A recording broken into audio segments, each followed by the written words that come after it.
Gummalakshmipuram Eklavya model స్కూల్లో విద్యా ప్రమాణాలు ఆశించిన స్థాయిలో లేకపోవడంపై జిల్లా collector doctor N Prabhakar Reddy అసంతృప్తి వ్యక్తం చేశారు.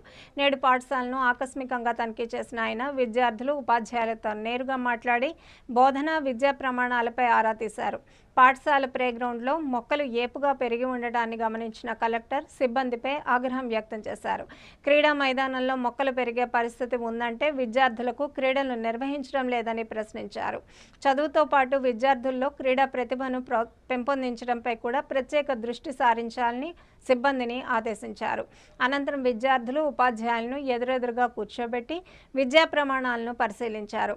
విద్యార్థుల అభ్యసన స్థాయిని వివరాలు తెలుసుకున్నారు. పాఠశాలలో బోధనా విధానాలు, విద్యార్థుల ప్రగతిపై అసంతృప్తి వ్యక్తం చేసిన కలెక్టర్ సిబ్బంది తమ పనితీరును తక్షణమే మెరుగుపరుచుకోవాలని హెచ్చరించారు. పనితీరులో మార్పు లేకుంటే సహించేది లేదని స్పష్టం చేశారు. విద్యార్థులకు నాణ్యమైన విద్య అందించడంతో పాటు వారి సమగ్ర అభివృద్ధికి అవసరమైన అన్ని చర్యలు చేపట్టాలని అధికారులను, ఉపాధ్యాయులను కలెక్టర్ ఆదేశించారు.